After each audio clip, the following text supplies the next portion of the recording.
Magandang gabi po. Sa botong 20 guilty at 3 not guilty ng Senate Impeachment Court na naigang prosekusyon sa pagpapatalsik sa pwesto kay Renato Corona bilang punong maestrado ng Korte Suprema.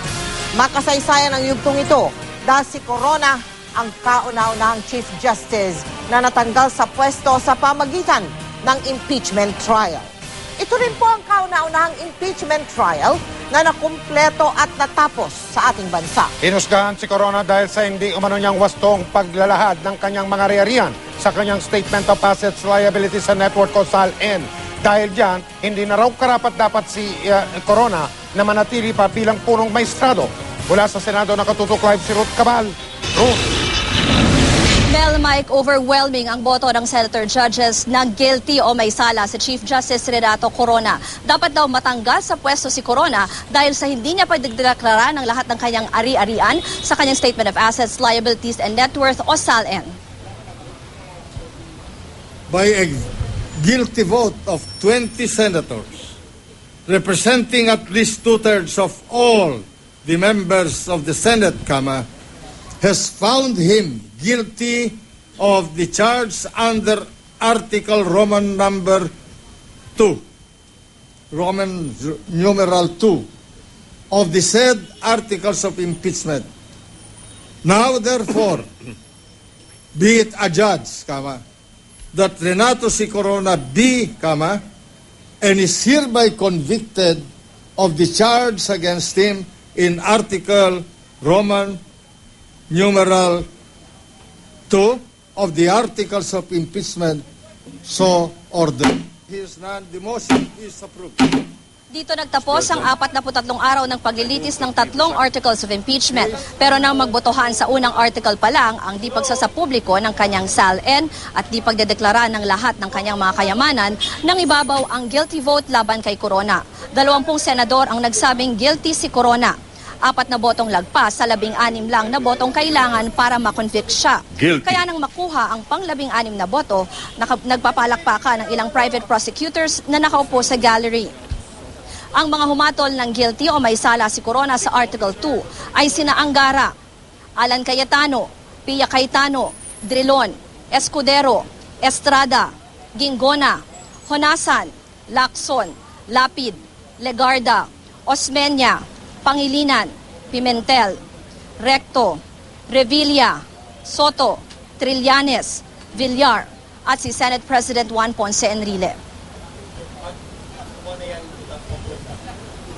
I vote to hold the Chief Justice of the Supreme Court, Renato C. Corona, guilty as charged, and that his deliberate act of excluding substantial assets from his sworn Statement of Assets, Liabilities and Net Worth constitutes, in my humble view, as a member of this court, a culpable violation of the Constitution of the Republic of the Philippines. Thank you. Si Corona ang mismong umamin na meron siyang $2.4 million deposits pero hindi daw matanggap ng mga senador ang rason ni Corona na hindi niya ito dineklara sa kanyang SALN dahil protektado ang confidentiality nito ng batas na Foreign Currency Deposits Act. Masyado raw malaki ang halagang nasa peso at dollar bank accounts ni Corona para hindi niya ideklara sa kanyang SALN.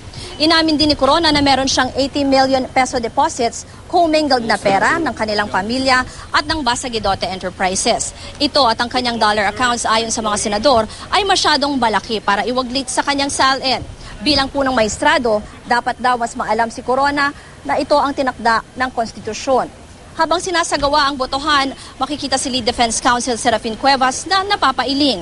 3 naman ang mga bumoto na not guilty si Corona sa Article number 2. Yan ay sina Senators Arroyo, Santiago at Marcos.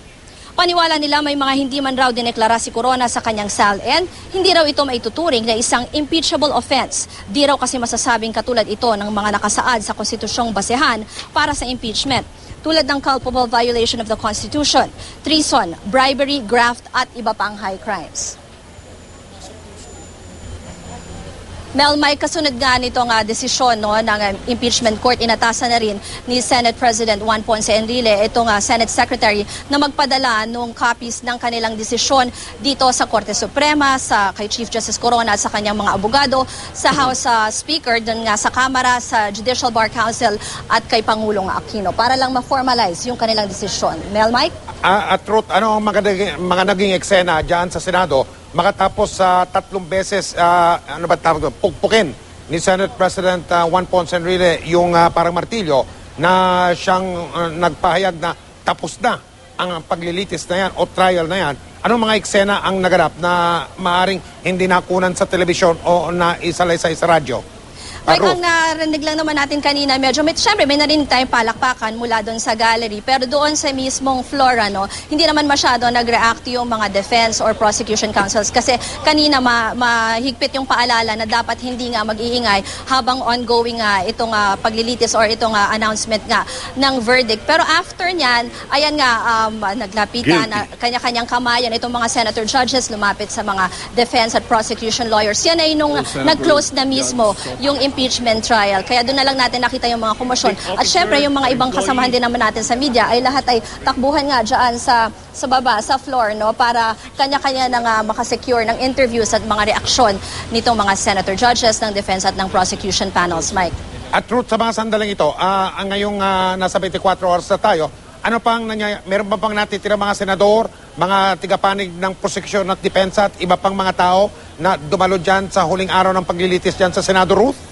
Doon sa mismong session hall, wala na tayong nakita kanina na mga senador. No? Pero kasi may kanya-kanyang kwarto dito, yung prosecution and defense panels, tapos meron din tayong press area. At yung ilan doon sa mga main figures like the lead defense lawyers and prosecution lawyers, nandun pa yung iba sa kanila at nagpapaunlak pa naman ng mga interviews, Mike. Ruth, nung mga ibang araw ng paglilitis, ng impeachment, pagkatapos sa mga pagdinig, yung prosecution at depensa, nagtatangal ng sarili-sarili nilang mga press conference o media briefing kung tawagin. Ngayong araw na ito, nangyari ba yon tulad ng mga nakaraan? Ruth? Kanina kasi Mike, ang nangyari once na na-hand down yung verdict, no, parang nagkaunahan na doon mismo sa floor kaya talagang kanya-kanyang hila na ng mga interviewees. Pero narinig naman natin, nakatulad na rin ng una ng sinabi ng defense panel na isa daw sa option na tinitingnan nila, sabi ni Attorney Serafin Cuevas, ay yung pagdulog nga sa Korte Suprema para nga i-apila o questionin itong desisyon ng impeachment court. At syempre, ang prosecution panel naman ay masaya dito sa naging desisyon, Mike. Okay, Ruth. Kaya tapos sa bukas. Bukas ba magsesesyon ng Senado? Tinatanong ko yan sapagkat ilan sa mga senador, nung nagpaliwanag sila ng kanilang boto, ang sabi nila, buti na lang tapusin na natin to sapagkat meron pa tayo, hindi ito ang trabaho natin. Ang totoong trabaho ng mga mambabatas ay gumawa ng mga batas para sa kabubuti ng karamihan sa mga Pilipino, lalo na yung nabanggit nga nung ilan, yung mga nagugutom, yung mga walang trabaho, yung mga walang paroroonan sa buhay. Ruth? Tama, nakita natin na halos ganyan yung pare-pareho na statement nga ng mga senators kanina. No? Parang sabi nga ni Senator Recto, if I may quote him, sabi niya kanina, tapos na itong parang naging telenovela nitong impeachment trial at back to regular programming na daw sila. So lahat naman sila, ganyan yung sentiment nila na balik trabaho na sila doon sa pag-legislate nga o paggawa na ng kanilang mga batas. At pagkakaalam natin, balik sa afternoon sessions bukas. Maraming salamat, Ruth Cabal. Puntahan po naman natin ang Malacanang. Live po ito.